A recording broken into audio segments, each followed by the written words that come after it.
Большая семья, где-то ходит папа до утра.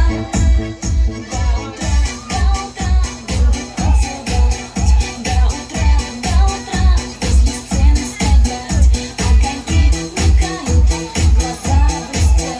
Я хочу научиться на гитаре играть. Pagkatapos sila maglibot sa loob ng kalahating oras, sila ay ating pasasayawin ng tig-iisang tugtog ho.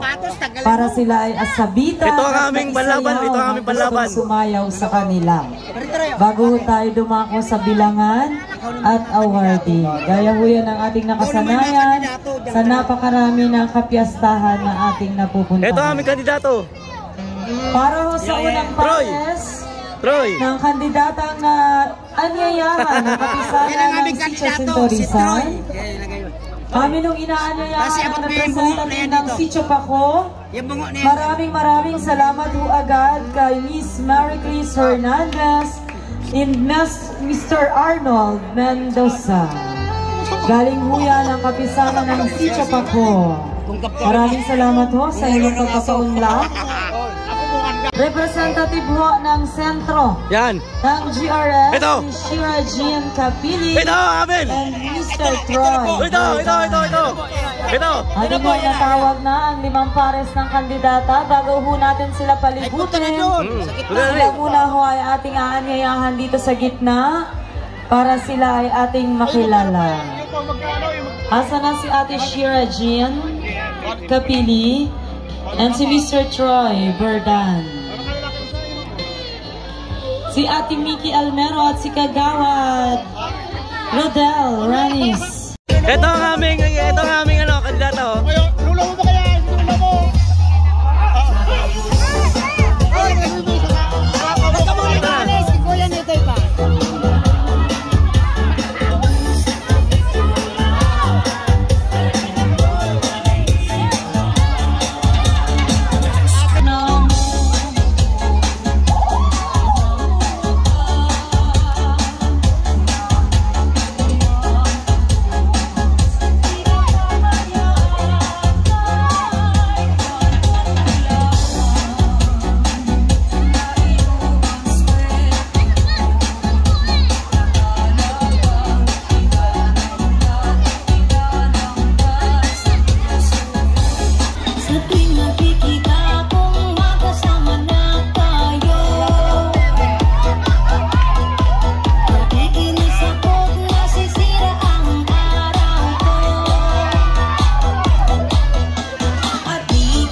Bolo, kunin mo ako.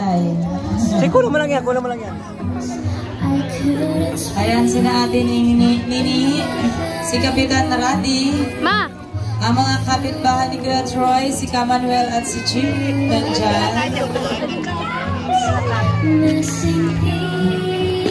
Ayan, mga kapitbahay po ni Kuya Troy.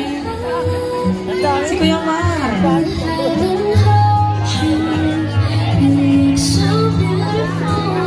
Andyan ang mga taga-tabing Riles. Sityo, ano nga itong sityo, mag-awadres din. Sina Mr. Busito nandiyan din. Si Kuya Samuel. Si Kuya JR at sina Mr. Catherine.